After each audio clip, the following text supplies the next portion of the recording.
Another parent in Casey asked the district to remove a children's biography of Michelle Obama, arguing that it promotes reverse racism against white people, according to the records obtained by NBC News. A parent in the Dallas suburb of Prosper wanted the school district to ban a children's picture book about the life of a black Olympian, Wilma Rudolph, because it mentions racism that Rudolph faced growing up in Tennessee in the 40s. What kind of a bizarro world are we living in where this is the thing that people are upset about? We're not building a commander deck until we talk about what Texas has been doing. I wanted to talk about this earlier, but things kept on happening. So Texas has decided it's going to, what's the thing? Censorship's the word. Yeah, censorship's the word. We're going to go ahead and talk about that. But first, Darth Crystal, thank you for redeeming your points for an owl. Also, the fan art section. This one is from Karamba. No context given as ever. But dear Karamba, I have to say, you have a variety of very pleasing styles. I have seen a smorgasbord of different types of artwork come out from you. And with no context, it's just a treat. It's just a treat. This is like profile pic worthy. Like, okay, I'm done. The next one is from Mr. Stopheles, who is also responsible for the design of the, I believe, the witch model? The original, like, concept art for the witch model for me, I believe, was also Mr. Stopheles. But they said ended up coloring a bunny girl Suris. The original post said, just realized I haven't seen a bunny girl Suris, so I had to whip one up real quick before bed. And yeah, those hips are built to crush dreams. Jesus. The next one we have is from Lunar Muse Serenity. They said, ta-da, probably could use some more cleaning up. We have another outfit from Lunar Muse with their own design for the anklet and the hammer, though it's more of an axe in this one. And definitely a more, like a little more put together than the usual shaman model, but certainly still just as chesty. As always, thank you all for your fan art submissions. If you want your fan art to be shown in a future episode, the best way to do so is to drop it into the fan art section of the Discord. With that said, let's go ahead and get into the topic here. This one, we're looking at MSNBC at the moment just because this is where I'm happen to be. But books on race and sexuality are apparently just going away in Texas. Facing pressure from parents and threats of criminal charges, some districts have ignored policies meant to prevent censorship. Librarians and students are pushing back. Let's go ahead and read through this. So this comes to us from Mike Hexenbaugh. Katy, Texas, from a secluded spot in her high school library, a 17-year-old girl spoke softly into her cell phone, worried that someone might overhear her say things she'd hidden from her parents for years. They didn't know she's queer, the student told the reporter, and given their past comments about homosexuality being a sin, she'd long feared they would learn her secret if they saw what she reads in the library. That space, with its endless rows of books about characters from all sorts of background, has been her safe haven. One of the few places where she feels completely free to be herself. But books, including one of her recent favorites, have been vanishing from the shelves of Katy Independent School District libraries for the past few months. Gone are Jack of Hearts and Other Parts, a book she'd read last year about a gay teenager who isn't shy about discussing his adventurous sex life. Also taken away, The Handsome Girl and Her Beautiful Boy, All Boys Aren't Blue, and Lawn Boy, all coming-of-age stories that prominently feature LGBTQ characters and passages about sex. Some titles were removed after parents formally complained, but others were quietly banned by the district without official reviews. As I've struggled with my own identity as a queer person, it's been really, really important to me that I have access to these books, said the girl whom NBC News is not naming to avoid revealing her sexuality. And I'm sure it's really important to other queer kids. You should be able to see yourself reflected on the page. It's one of those reasons why, like, representation in general is so important. When you are reading or watching a story, if you can see yourself in a character or see yourself in that person's shoes, it can be a huge bolster for your own personal growth.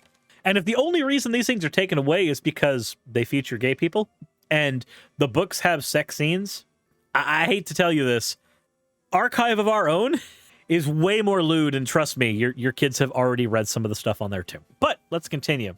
Records requests to nearly 100 school districts in the Houston, Dallas, San Antonio, and Austin regions, a small sampling of the state's 1,250 school systems, revealed 75 formal requests by parents or community members to ban books from libraries during the first 4 months of this school year. In comparison, only one library book challenge was filed at those districts during the same time period a year earlier. A handful of the districts reported more challenges this year than in the past 2 decades combined. All but a few of the challenges this year targeted books dealing with racism or sexuality, the majority of them featuring LGBTQ characters and explicit descriptions of sex. Many of the books under fire are newer titles purchased by school librarians in recent years as part of a nationwide movement to diversify the content available to public school children.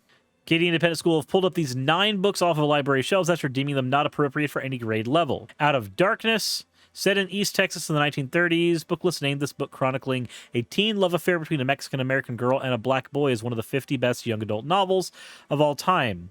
The book includes a description of rape and other mature content. Focuses on gratuitous sex situations, a parent told school board. All right, so I'm just going to say this right now. As part of my reading, I had to read A Raisin in the Sun, and that book has a sexual assault scene in it. And I'm fine. And most people who read that book are fine because the assault scene is not portrayed in a way that is pro the assailant.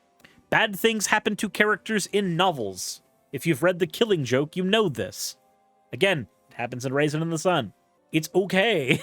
The next one is one from 2008. Lawn Boy traces the journey of a mixed-race Mexican-American on understanding his sexuality and ethnic identity. A Katy parent told the school that the book, which depicts oral sex between 4th-grade boys during a young group meeting at church, has no place in schools. I mean, she can say that, but I don't know what... I'm actually curious about this one. I want context. Let's turn this off so that we don't hit something. Let's see what it actually is describing here. And if it is something that would be something that needs to be taken down. Said Lawn Boy's narrative was praised, who said that the first-person narrative turns Mike into a living, breathing person, and the reader can't help but get pulled into the worldview. The writer also commented on his use of humor in the book. Okay, challenged. Let's go ahead and take a look at the challenge here. On September 9th, during a board meeting of the Leander Independent School District in Texas, a mother of a student raised concerns about the content present in Lawn Boy. The book was full of obscenity and sexual content. The people filed reports with the local police after a meeting. A spokesperson for the school district said the book was not present in any curriculum but was available in some classroom libraries for checkout.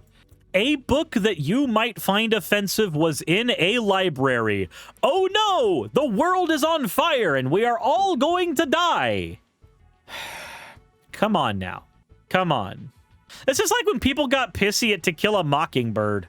Later in the month, on a meeting of the Fairfax County Public Schools in Virginia, 2 other speakers, spurred by the Texas Challenge, denounced the book alongside Mia Kobab's Genderqueer, a memoir for sexually explicit language, scenes and imagery, including what one speaker called homoerotic content. A third speaker also seemed to critique the book for their LGBTQ storylines and themes. Are we seeing a pattern? I'm seeing a fucking pattern. Some of the passages in the book were considered to be depictions of pedophilia. That would be yikesy. By the parents who spoke at the meetings, Envision responded to these allegations, explaining that the scene in the book involves an adult man recalling a sexual encounter he had with another 4th grader when he was also in 4th grade. What? That's not the same thing. I had sex when I was 15. If I tell you about it now, that is not me involving somebody with something with a minor. I am a 30-year-old. 29-year-old, 30 in a month. I am that old now. When I was 15, I was a minor. There's different scenarios. One is not the other. Fucking shit. Back to the article. Okay, so we know the kind of flavor we're going at for most of these. Why are we sexualizing our precious children?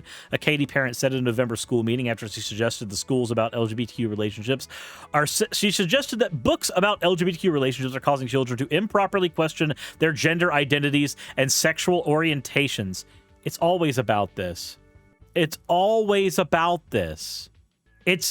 functionally, the bitching starts, we have to protect the children. Protect them from what? Sexualizing children. Well, sexualizing children is a bad thing to do. Boy, howdy, could you explain to me how we are sexualizing the children? Well, this makes them question their gender identity and sexual orientation. Karen, that is not the same thing. That is not the thing you said. You said sexualizing children, not making children question their identity. Children question their identity all the time. They are still forming their identity when they are growing up. There are adults now who are still forming their identity.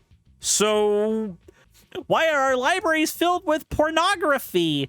Boy, I wish I could tell you the difference between pornography and erotica, but I hate to tell you this. The legal description is, I will know it when I see it. Literally, the Bible's got rape in it. Are you okay with your children being sexualized by reading about the rape of Lot? Is that a thing that you are okay with? Another parent in Casey asked the district to remove a children's biography of Michelle Obama, arguing that it promotes reverse racism against white people, according to the records obtained by NBC News. A parent in the Dallas suburb of Prosper wanted the school district to ban a children's picture book about the life of a black Olympian, Wilma Rudolph, because it mentions racism that Rudolph faced growing up in Tennessee in the 40s. What kind of a bizarro world are we living in where this is the thing that people are upset about? Racism happened in the United States. It still happens now. Why is this a fucking issue? And the article goes on a lot longer, but you kind of get the idea. You get the point. We get the point. If you want to read the entire article, you know the actual, like, you know the name of the article. You know where it is. You can find it yourself. I want to talk to you real quick about this. Isn't it weird how conservative stances on censorship almost always end up being, I need to be able to be bigoted against X thing or X person. And then when you look at some of the ways they operate, they end up just censoring a whole bunch of shit anyway because it's pro the thing they want to be bigoted against. Almost as if the entire censorship conversation has, from the beginning, and will probably always be, a smokescreen to just make it easier for them to attack from behind a shield of a veil. But that's just my take. I don't know. Let me know what you think. Let me know in the comment section below. My take is this is a smokescreen. My take is this is just getting rid of, woke books from libraries. Ooh, scary. At least your children are fucking reading, Karen. That's a good thing, just so you know. Just, let's get rid of the things and just force them to read the Bible and only the Bible. Shove the Bible down their throats. That seems to probably be the best thing they could argue, despite the fact that those parents might not have actually read that book either, because it contains some pretty yikesy, raunchy material in it. I don't know. Somebody's probably developed a foot fetish after reading the bits where Mary Magdalene is washing Jesus's feet with shampoo in her hair. I feel like somebody developed a fetish off of that explicitly. But it's okay. It's okay. Bible, good for children. Good for kids. Good for kids. Anyway, let me know what you guys think in the comments section below. This is Texas. Why? Why is Texas the disappointing child of the United States? I mean, Florida is usually right up there with them, but we don't always have DeSantis to fall back on. As always, if you enjoy this content, hit the like button and subscribe if you haven't already. If you want to support the channel and what I do, there's plenty of ways to do so in the description, including a link to my Patreon, merchandise links, and also affiliate links for various websites as well that I am partnered with. If you would like to support the show, those are ways you could do it. Past that, hope you enjoyed. Share with your friends if you want to. Insert end of video tagline here. Come on, Texas.